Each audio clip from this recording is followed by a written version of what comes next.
Welcome to Fourth and Forever, the flagship show of Roundtable Sports Network. Join hosts Dan, Richie, and TD as they break down the latest news and storylines across the NFL, featuring game predictions, breakdowns, heated debates, live Patreon callers, and everything in between. Catch Fourth and Forever every weekday at 1 p.m. Eastern on the Roundtable Sports YouTube channel. Ladies and gentlemen, welcome to another edition of Fourth and Forever, your daily NFL news show brought to you by the Roundtable Sports Network. Real coverage from real fans. Richie, what's going on with you, man? How you doing? I'm doing great. Happy Thanksgiving Eve to everybody. Excited to be here. Sox and ball. We got great football tomorrow lined up. Great football on Black Friday as well. So living the dream over here. Living the dream as well. I hear your family super busy in the background, making some dinner. I love it, dude. Prepping for the big holiday tomorrow. TD, what's up with you, dude? How you doing? I'm good, man. Just hanging out, spending some good family time. I love Thanksgiving time. Just get to tell people you love them and that you appreciate them. And I appreciate you too, fellas, okay? Yeah, you know what, man? I am very thankful for both of you. I'm thankful for everybody in the chat rocking with us right now. Is this show even live? Yeah. And so it says scheduled. It's live. We're live. Okay, now it's live. It's saying, ladies and gentlemen, let me know if you guys even heard our intro. No, it's been on for 1 minute and 42 seconds then. Okay, maybe that was the case. Glad to hear it, folks. We have a lot to unpack today. We have a great, fantastic football lineup for Thanksgiving Day tomorrow. Some awesome matchups we are going to go over on today's show.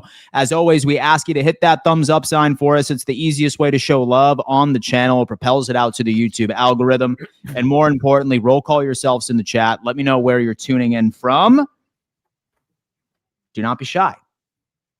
In the meantime, we need to give a giant shout out to one of our good friends right now, and that just so happens to be Vitamin Energy. Ladies and gentlemen, the number one energy drink of the Roundtable Sports Network. As you can see, I am showing you one of their pristine recipes right here. This is your vitamin D supplement. They have a variety of different recipes ranging from pre-workouts, hydrations, all across the board. It's energy with the benefits, folks. No sugar crash whatsoever in 2,400 stores. If you go to the link in our description and take advantage of our BOGO code, BOGO Roundtable, you can get a buy one, get one free and try their variety pack. Shout out to our good friends over at Vitamin Energy.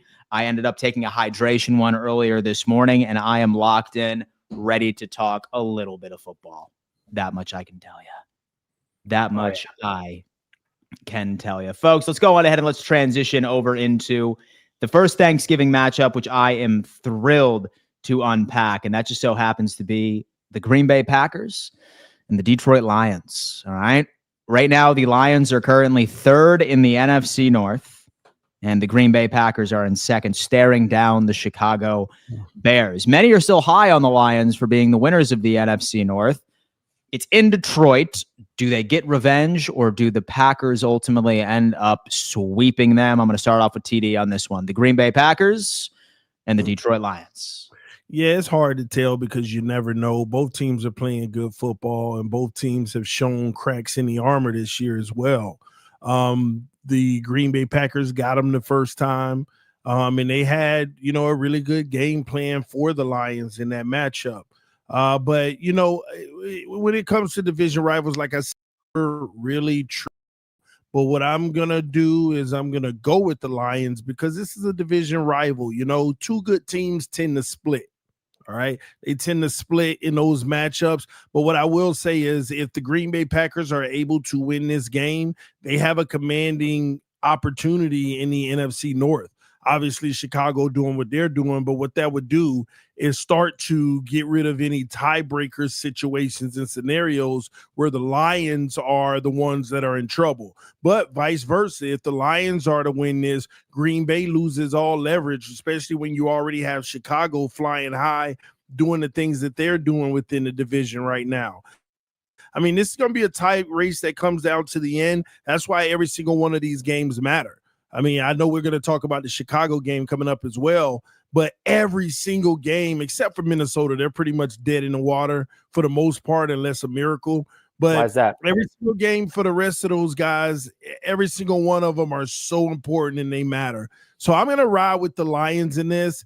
It's not December, but this is what I call December football. This is like the entrance into it, where this is where coaching matters, running the football matters, and playing defense matters. And I'm on Dan Campbell and the Lions to finally get it done. Dan Campbell and the Lions to get it done. I'll tell you what, man, when I look at the Green Bay Packers defense, Super Bowl caliber, there are a lot of issues with this offense. I do not trust this offense. I think Detroit gets right at home on Thanksgiving Day and surpasses the Green Bay Packers in the standings. Richie, thoughts on this one? Talk to me. Yeah, this is going to be a great way. This is the first game of Thanksgiving, I believe, at 1 o'clock. Classic way to start it off, the Lions. Did you actually hear Joe Burrow, what he had to say about his memories of the Lions on Thanksgiving? It's pretty funny. What did he say? He's like, love Thanksgiving football. I remember growing up, turning on football on Thanksgiving, and this Detroit Lions football with Matthew Stafford throwing for 300, 400 yards to Calvin Johnson and probably losing the game. So it's funny how he said that, because it's literally what Joe Burrow's situation is with the Bengals. He always throws for 300, 400 yards and still loses the game. So it's funny how he said that. But it's going to be a fun game. I think that Detroit at home, it's weird. That tie that the Packers had it's very beneficial, because if you have the same record, the same amount of wins, they're going to win the tiebreaker. Right now, the Packers have the lead over the Detroit Lions in the standings. It's just going to be hard, man. The Lions are coming off a tough game last week, even though they escaped with a victory. And the Packers, I don't know, could the Green Bay Packers go on the road and pull off this upset? I think there's a world where they do. I think there's a world where the Packers go out there and pull this off. So give me Green Bay on the road to shock the world, even though it's not really shocking the whole world because they're technically the better football team. But I like the Packers winning this one on the road. That would not be good for Detroit. No, it would not. It would be very difficult, especially since Detroit is playing their first place schedule going into the season. But again, y'all know that I have not been high on the Green Bay Packers all season long. I think Detroit gets it done, man. Just no self-inflicted wounds from the boys over in Detroit. Let's take care of it. And by the way, if you bench Jamison Williams in fantasy, he's going for 24. If you start him, he's going for 0. So that's exactly what it is, man. Swear off Jamison Williams as much as humanly possible. Folks, say, for example, that you want to get in on the action and be a big winner. What does that sound? Okay. Folks, say, for example, that you want to get in on the action for this Thanksgiving football. You need to take advantage of that free $20 you're going to get for signing up for Sleeper. It's one of the only platforms where you can get rewarded for being correct on your football takes. Link is in description. Terms and conditions apply. And as long as you end up using code RTS, they will match 100% of your first deposit all the way up to $100. Guys, shout out to Sleeper for being a proud partner of this show. Terms and conditions apply. Tell you what, man. Natural. Dude, you know what? It just rolls off of the tongue, baby. And I'm kind of upset, man. I saw an article of the top sports influencers of 2025, and they left my boy Dan Mitchell off it. Who was on that article, fool? Tyler Sports, but not you, bro. No way. All right, I took that personally. I'm the taking that awful announcing article. I'm looking for you, bro. I am taking that. You got to level it up in 26. I am taking Go that from 15 TikToks a day, Dan, to 30 a day. And then maybe we'll be on it next year. 30 a day and just stay strong with my convictions. You know what I mean? Yeah. Like, that's what I've been doing. I've been taking the TD. Yeah, exactly. I have been taking the TD route recently by creating enemies within the own fan base. It works. Dan, these people want you to lie to them, man. Give them what they want. Dude. I know. They want me to lie to them. I'm not lying to them. I will say, Dan, you are having some crazy takes on X that I'm seeing, and I'm like, oh, like first, what? Dunkin' Donuts, that's another conversation. True. But the other one, he said, let me pull it up, make sure I can read it word for word, because I saw it, and I'm like, I don't know. So I think I know exactly where you're going with it. And so I think I know exactly where you're going with it. Here it is. And Film my is conviction, subjective. Data tells the truth. Oh my gosh, Dan, you gotta stop it, man. Film is subjective and data tells the truth. And I will Dan Mitchell. die on that hill. Oh, no. I will die on that hill. Man.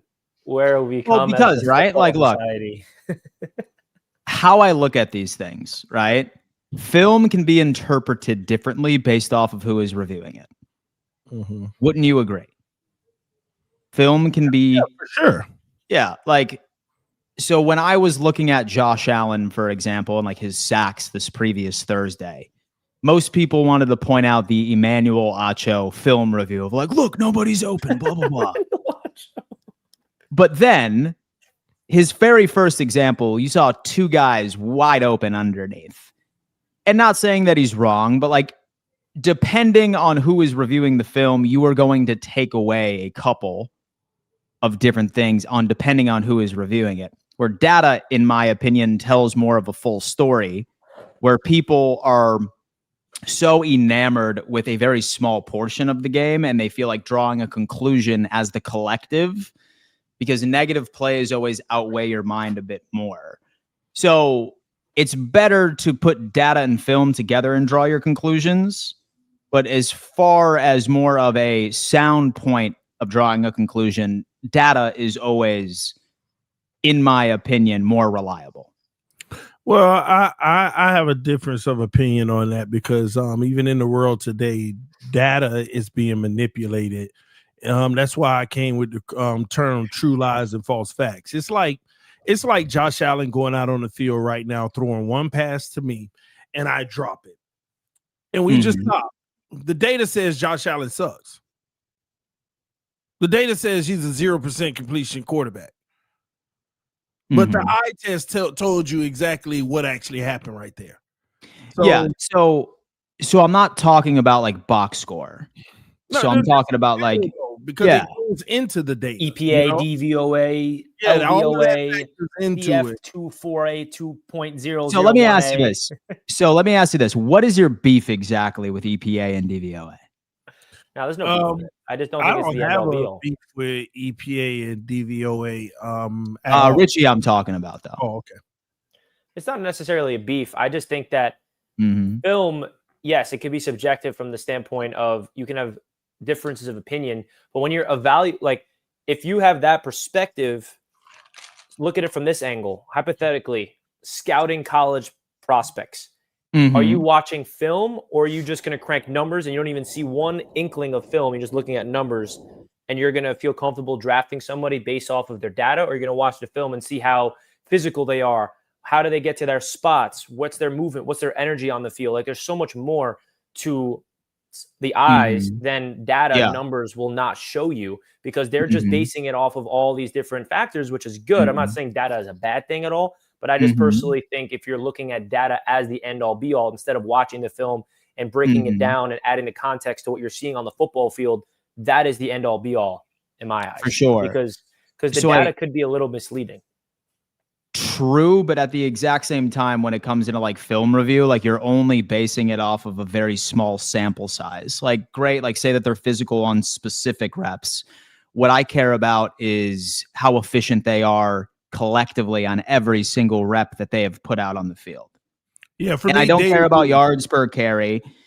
Like what I like to look at is, so say for example, like what I love seeing is what's a third down offense look like? What is their average yards to go on each and every single third down situation?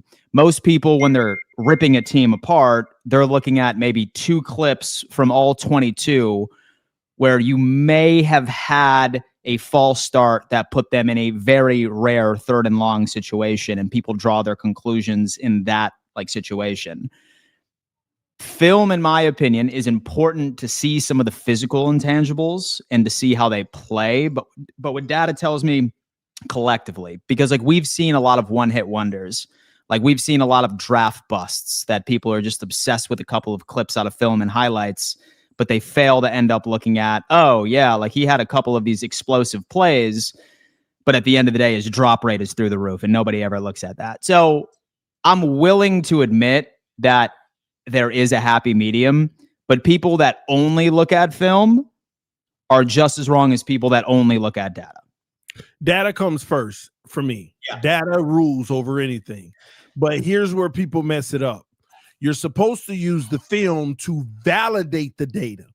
Data comes first. You go to the film to validate what you see. But people now are going film first and going to the data to validate the film. And that's backwards. You shouldn't be doing it that way, in my opinion. So, yeah. It's data first and validated with a film, in my opinion. Yeah. Conviction, baby. I do not bow down to the masses, baby. I do not. I stand my ground, baby. Is your boy Kevin the one that's infiltrated that brain of yours? That he's the one that was the data king last year on the Roundtable on our Monday shows. He's the one that brought it up. I think he is the origin of this data new energy that Mr. Dan Mitchell's. Would you give him some credit? He's brought me to the dark side. Yeah, because EPA tries to take out of all the hard work out for you, because it's basically giving you it's taking out what you can't control almost, what's expected, over expected, you know, you overperform. This is what should have happened on that, but it got more or it got less. So I get why that's so appealing. I'm the type of person, I'm looking at data all day, but then I'm like, let me make sure that the context around it is right. So let me go validate it with the film. For sure. Things Jets don't do, Yeah. Yeah, exactly. Like exactly, ladies and gentlemen. Anyway, moving on. Let's talk about them damn Dallas Cowboys and Kansas City Chiefs. You guys like the data talk though, because we'll make this a Vitamin Energy sponsor. Brought to you by Data Talk. Brought to you by Vitamin Energy. No, it's clear. Let's go on ahead and let's launch and let's get into KC Dallas. What's the best game of this Thanksgiving slate? Because you can. For me, like which one are you most intrigued by? Surprisingly enough, I'm actually very intrigued by the Cincinnati-Baltimore game. Yeah. So the late game I know that Cincinnati is 3-7 right now, right? Or maybe even 3-8, right? Yeah, what are they? 3-8. Yeah, they're 3-8 right now. So not really being able to play for much, maybe save their season by winning out. But this one's a close second to me. It's Kansas City and the Dallas Cowboys. By the way, here's a hot take, right? And I would like to hear your thoughts on this. If George Pickens was drafted by the Dallas Cowboys from the very beginning, would we be putting him in the same conversation as Jamar Chase and Justin Jefferson? Because where it currently stands, with George Pickens is the best wide receiver in the NFL, right in line with JSN. It's him and JSN are 1 and 2. Would George Pickens be in the conversation? I'm not saying better. I'm saying in the conversation. And now I'm self-conscious about bringing up EPA because Richie's going to laugh at me. But he is the number 1 EPA wide receiver in the NFL. He has a higher EPA than Justin Jefferson and Jamar Chase have ever had in their careers in their best seasons. So that's why I asked the question. TD. He is not better than Justin Jefferson and Jamar Chase. I said conversation. He ain't in a conversation either. Okay. George Pickens. It's a question, folks. Go ahead. Yeah, George Pickens is a good wide receiver. He is not an elite. He's not an elite level wide receiver. He's getting opportunities in Dallas, and he's flourishing. He's able to. I mean, and let's call it like this too.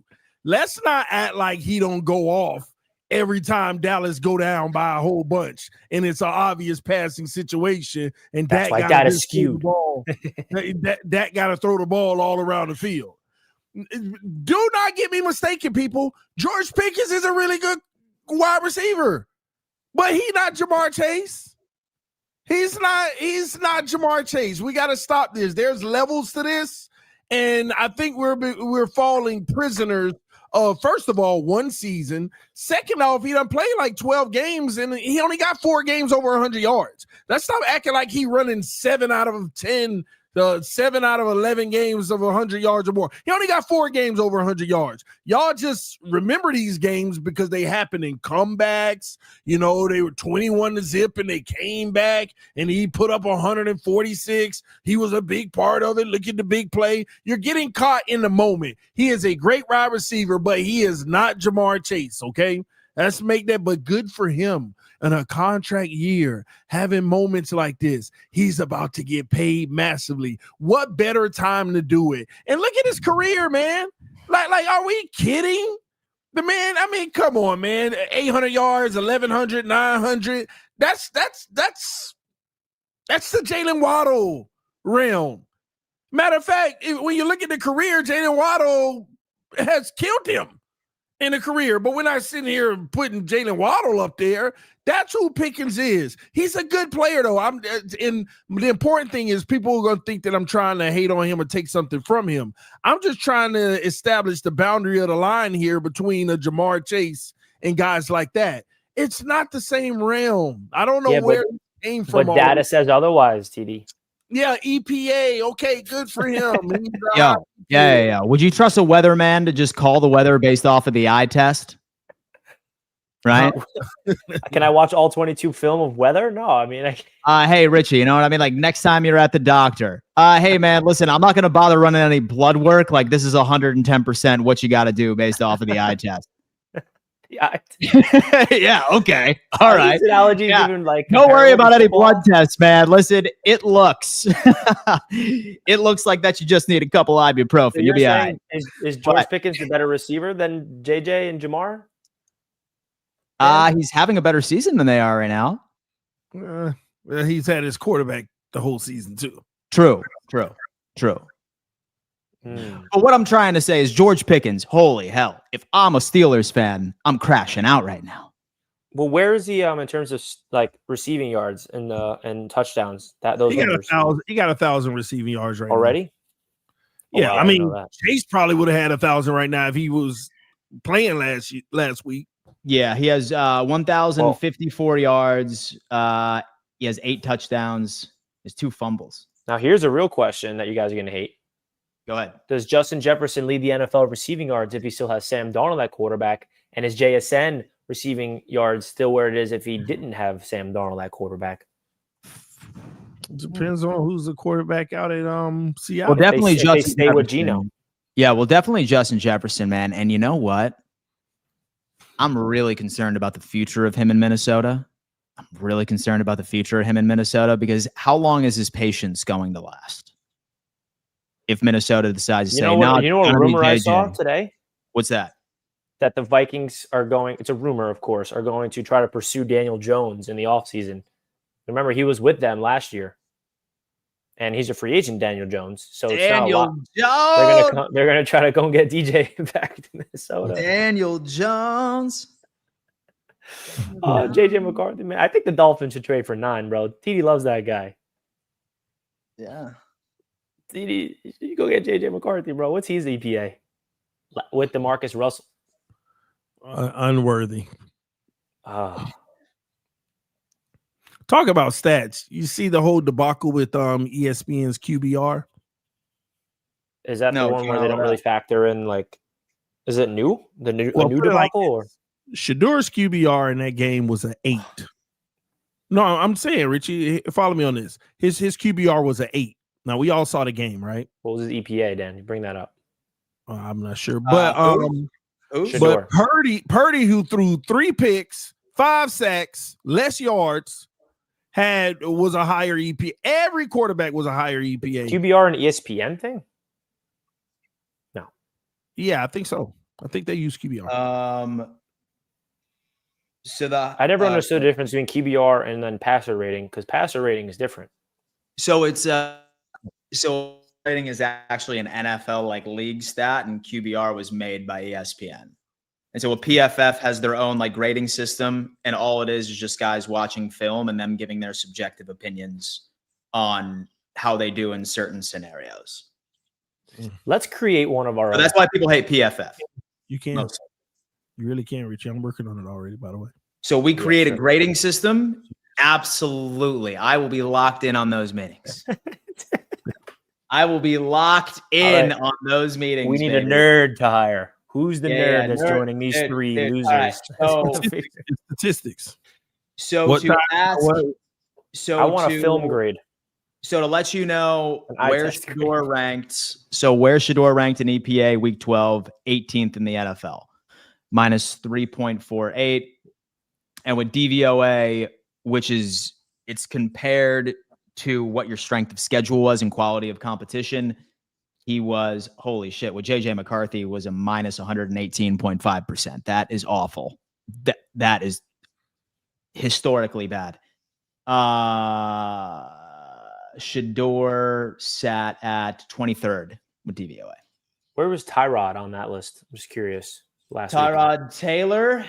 Where were you, T-Rod? Hey, Lowski. He was 10th, actually. He's top 10. Has Justin Fields ever been top 10, chat? No. In data? Yeah. No. Yes. No. But when it comes into the worst QB in the league right now, it's JJ McCarthy. It's not Josh Allen. Proud of him. Okay, we rising. No, he's still top 10, surprisingly enough. He just needs to stop turning the football over. That's all we need from the guy. Is Drake May at the top? No, Josh Allen keep paying that DVOA whatever bill. That's what it is. The best QB right now is Matthew Stafford, followed by Sam Darnold. Man, that boy Sam. Yeah. Followed by Jordan Love, followed by Daniel Jones, followed by Dak Prescott, Jared Goff, Jalen Hurts, Drake May, Patrick Mahomes. Josh is 13th right now. Man, when am I going to get a quarterback that's up to the top there, bro? I want one so bad. It's coming, man. Oh, dude, listen, I'm reeling you in, Rich. Kyler Murray. I'm reeling you in, baby. Soon I'm when going to get a quarterback that has the best data on the planet, I'm the biggest data nerd you'll find.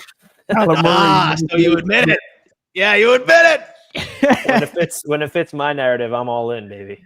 Yeah, dude, that's exactly how it is. Yeah, that's exactly. All right. Anyway, let's get back into the Cowboys and the Kansas City Chiefs.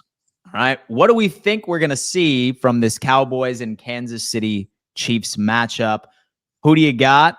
And so are we riding with the Dallas Cowboys to stay hot after taking down the Philadelphia Eagles, or does Kansas City continue their momentum? I'm going to go with Rich on this one. Such a great game, man. You talk about two teams that desperately needed wins, and they both got comeback wins against really good teams. So this is arguably the best game of the Thanksgiving slate, if you had to ask me, because both teams are desperate to win right now, and they both could be wildcard teams if they win this game. I'm excited, bro. I really am. I'm a big fan of Quinnen, and I am going to keep rooting for him, even though the more the Cowboys lose, the better the Jets draft pick is, but not that big of a deal from that angle. But I think that it's such a tough game to predict. What's the line on this? Has to be even. What's the line on the Cowboys line? Let's see. What do you got? Google AI. The Kansas City Chiefs are 3 to 3.5 point favorites, depending on the book. Where is this game? In Dallas? It's in Dallas. Oh, every Thanksgiving's in Jerry World. It's in Jerry World, baby. Always in Jerry World. It's Thanksgiving time in Dallas. Dallas. He patented football on Thanksgiving. He did. Listen, I think that, oh, man, this could be where the whole world starts hating on the Chiefs. I can see the Chiefs winning this game in a controversial way in honor of American football and Thanksgiving. But give me the Chiefs on the road. I think it's going to come down to the wire. I think that it's going to be a back and forth game. I think that it's going to be one of the classics of Thanksgiving. I saw somebody say that someone made a prediction that this game is going to be the most viewed NFL game of all time. Is Chiefs and Cowboys? Yeah. You know really? What the record was? I think it was Cowboys Giants on Thanksgiving a few years, like 3 years ago. 42 million. Yeah. Do you think that has a chance to be the number one? I don't think it will be, but it's got to be, because we went through years and years, especially in my childhood, where Thanksgiving football just sucked. Like, it was awful, like, for a long time. But this is a matchup, dude. And so you got the Swifties. Both coming off a win. And so you have the Swifties and like all those guys that are just randomly born and raised in Vermont but are diehard Cowboys fans. They're going to be locked in. We all grew up in our lives with Cowboys fans in your friend group, even though you're not from Dallas. Right? Right? Does everybody agree with that? Does everybody have Dallas Cowboys fans in your friend group growing up, even though we're not from Dallas? Because I definitely did. You at least knew one, right? Some of my buddies are Dallas Cowboys fans, but they're from Dallas, so I give them a pass, right? But is what it is. For me, man, it's going to be kind of tough because I still don't really trust the Kansas City Chiefs offensively. But Dallas's defense, although it's improved since some of those recent additions with Quinnen Williams, and I'm excited to see if their improvement in stopping the run has grown. I'm not particularly concerned with Kansas City running the football. They haven't been able to do it quite often. I need the Dallas Cowboys from a secondary perspective to run man coverage. That has been this Kansas City Chiefs offense's like Achilles heel. I have no idea why Indianapolis didn't do it like last week. Like they had all the personnel to execute it, and they just said, nah, I'm just going to run cover 4 and cover 6 and let Patrick Mahomes pick me apart with Travis Kelce in his own zip code 20 yards downfield. So as long as Dallas plans efficiently, runs man coverage, I'm not so much concerned about their run game. This could be a game where Dallas wins. And so I think that they could win this one. But with all that being said, I think Kansas City takes it home because I don't think that they are going to plan appropriately. TD, thoughts? Cowboys going to win this game. If I had to bet on it, I wouldn't bet because every time I bet against the Chiefs win. I'm just saying the Cowboys are going to win this game. Cowboys, that game last week gave them a spark that should, get this team playing on a whole nother level. Give them a certain confidence. That's their division rival at the top, fighting for number 1 seed in the conference, and you just took them down. You got to be feeling pretty high, and you got to be about business with the Chiefs coming into town, and the Chiefs ain't been all that. This is where you got to show that you're a legitimate team. And I got the Cowboys winning this game. The Chiefs, man, and again, every time I count them out, they win. So, ladies and gentlemen, they're probably going to win. But I just think the Cowboys this is going to be a momentum game. Holiday, Thanksgiving, Jerry's World, Cowboys coming off the win they just had. They'll get the W. And they'll go 6-5-1. The Chiefs will go 6-6. In which I need, especially if you're a Dolphins fan, you're rooting on the Chiefs, the Bills, the Jags in Pittsburgh to get as many losses as possible because we still got a legitimate shot. But I do think that Dallas with Dak Prescott, they won't start slow in this one. They'll get out the gate early and they'll make it a real game. See, that's the problem with Dallas. They always get down and then try to catch up and it don't work. That game against Philly was a rare time that it worked. Now you got to get out early in a game. And Kansas City is the type of team you can get out early. You just got to take care of business, play good defense. And because I just don't see the specialness of Kansas City. Obviously, I see the soundness. I see the great coaching and things like that. But I there's nothing like just popping out the gym for them. But the Cowboys, with Pickens doing what he's doing, CD need to step up as well. It's just a matter of will the Cowboys be able to run the ball to have a good balance. See, they're at their best when they're slinging the rock. That's why they start slow. They don't have good balance. Can they run? Yes, no. Can they pass? Yes, no. And then all of a sudden when you're down and it's like that, go do it. Okay, now he's going to do it. But they need to start putting together full games where they're just running and passing the ball very well throughout. And they'll do that. And that will be a game I promise you all of us will be locked in on tomorrow during the holiday. If we can stay awake. If we can stay awake from that damn food coma that could potentially be in our situation. Richie, do me a favor and pull up that RotoWire graphic.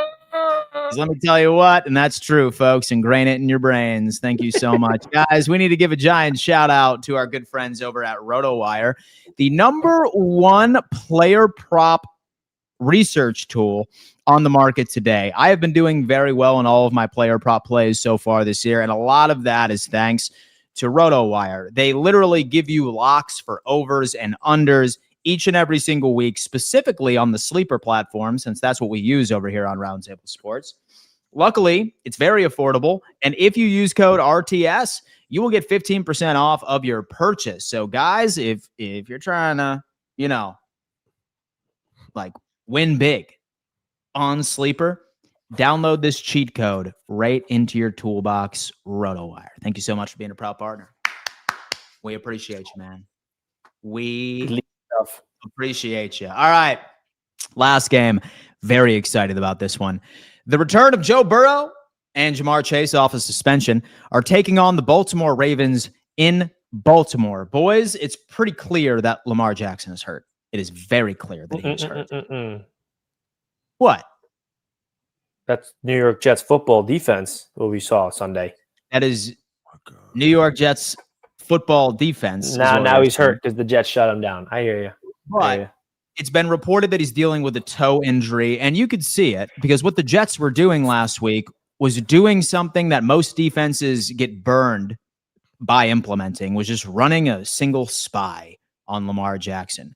9 times out of 10, you see Lamar burn that guy and take it for another 20 yards downfield. That is not the case. He was having trouble getting past Quincy. He was having trouble getting past some of the linebackers with that overall sort of solution. He's not the same. He has had 1 passing touchdown in the past 3 games by itself. Cincinnati, while not the best defense in the league, they did ultimately end up having a semi-decent performance against New England last week, probably their best performance yet. And now you have Joe Burrow and Jamar Chase coming back. Hot take, I have Cincinnati winning this game. I really do. I am willing to acknowledge that Baltimore has made significant improvements on the defensive side of the football. They look night and day from what they were toward the beginning of the season. However, I do think that the Cincinnati Bengals team is going to be playing spoiler for quite a few teams in their own respective division this year. Give me Cincinnati Thanksgiving, Thursday Night Football. TD. Did that hurt you to say, Dan? Well, yeah, it did. It did. But listen, I don't lie to my people. It didn't hurt him. I don't lie to my people. It didn't hurt him to say that because he knows Cincinnati's already pretty much eliminated for the most part. Yeah. That's why it's okay for him. So I want them to do my dirty work because I don't want to go to Baltimore for the first round of the playoffs. Is that what you wanted? I don't want to go to Baltimore for the first round of the playoffs. Joe, knock it out, baby. So, Dan, are you picking these games based off what you want or what you think is going to happen? What do you want? Oh, it's a bit of both. It's a bit of both. And it makes him think he knows because you know what you want, so then you're trying to convince yourself that's going to be it's manifestation. But say that I think that there are some advantages that I think Cincinnati can exploit, then that just adds gasoline to my take. Whatever Dan wants, and he's gonna. I can't wait to see the TikTok tonight, Dan, previewing that one. Yo, bro, you would become a big hater, dude. What do you mean? I'm one of the biggest fans of yours. I said you're hating, dude. You're hating, bro. How am I hating? You're hating on me, Rich. Dude, I saw an article of the top sports influencers, and I clicked it hoping to have your name on there. And I was Shut up, dude. It's all right. It's all right. All right, TD. What do you got? Cincinnati or Baltimore? Baltimore's going to win this game. They're playing red hot football right now. They are the superior team at this moment. And again, if Joe Burrow is back, you don't even know what version of him you're going to get. Well, it might even be rusty. Listen, Baltimore is fighting for something. They're number 1 in the division, going to take that division at this point. And it starts this week. You know, divisional games are what tells you. If Baltimore was to lose this one, that would be a massive dagger, okay? But it'll also make the AFC a little wild in that wild card race. It'll because you expect, you know, Baltimore to keep winning now and take the division. But I will say this, you know, getting the gang back together, you always look at Burrow, Chase. If Burrow comes out being Burrow, it's anybody's game because they're going to put up points. This one's all about who's going to be able to score more. And right now, I'm just going to ride with Baltimore because they've shown us better as of late. Derrick Henry getting back to form, making sure that he's running the football well. Lamar Jackson, where's the MVP Lamar? Now, let's be honest. Lamar ain't been playing MVP. Lamar been playing, but he ain't been turning it up with heroics and doing what we're used to seeing him do. That's what he's due for, and I see him having that in this game. The Bengals, you just lose interest because best they can go is 9-8, and 9 wins ain't going to get you in. It's going to be a tie at 10 or 11 that's going to be kicking somebody out and allowing someone to get in. 9 is not going to get it done this year. So Baltimore is playing for something the Bengals aren't. And so you calling them 9? Hmm? And so are you calling them 9? Why would I be calling them 9? And for some reason, I thought you said 9's not going to be able to get it done. Yeah, 9 wins. Oh. And so I thought you were referring to Joe Burrow as 9. Oh, no, that's JJ McCarthy, brother. No, 9 wins. Disrespect. That's the best. I think that's the best record they can achieve at this point is 9-8. That's not going to get them in, no matter what circumstance, really. Yeah. Unless the Ravens and Steelers keep bottoming out. Yeah, but one of those teams will get to 10. What do you got, Rich?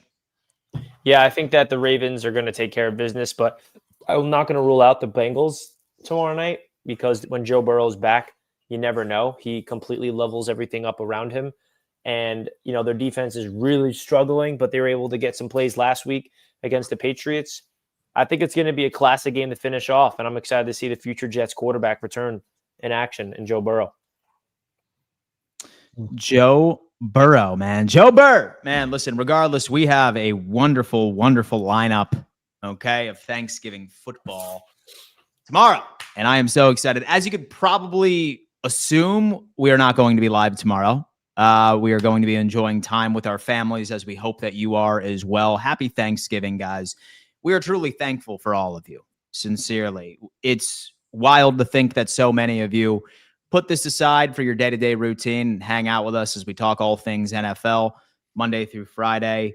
We would not be anywhere without you, and always remember that, okay? Our wins are your wins. Happy holidays, fellow. Great show. JD, appreciate that, man. I appreciate that. Dan, are you really debating this clown from X? Dan, are you really debating this clown from X? Yes, so I'm starting a series on my show. It's called Dan versus Burner Accounts. It's called Dan versus Burner Accounts. Yes. Let me get my burner fired up. Let me get my burner fired up. We'll see. Yeah, we'll see how it all plays out. Yes, indeed. Dan versus Burner Accounts is happening. It's a beautiful thing. Richie, what do you have to say right before we send them off to Thanksgiving? Happy Thanksgiving, everybody. Enjoy the time off with your family and friends tomorrow. Enjoy football all day. We also have a football game on Friday. That's going to be a great one that we didn't get to preview in this one, but a lot of exciting things going on, and enjoy it. Have a great time. We love you. Thanks for tuning in. What do you got, TD? Yes, everybody, enjoy your holiday season. Enjoy time with your family. Happy Thanksgiving to all, and to the person in the comment section that say, I don't know what I'll be talking about. The Dallas Cowboys throw and run the ball well. I was more so talking about the Philadelphia Eagles game and how they started out. They were pretty bad running the football. A lot of 2-yard runs. And that's why you pretty much stalled on drives and got behind and started turning the football over. So, yeah, man, I ain't saying long-term and all season. So just for that person, just wanted to clear that up. But outside of that, man, y'all make sure y'all love on your family tomorrow. And y'all have a good time and enjoy each other. Y'all have a good time indeed. Give Bob some love today. You're right, dude. I'm thankful for Bob myself. Got to be thankful for Bob today, Dan, and tomorrow. Have to be thankful. No Bob hate today. Yeah, no Bob hate at all. Folks, we appreciate you. Thank you so much for tuning in to another edition. Fourth and Forever. Happy Thanksgiving, and we'll see you on Friday.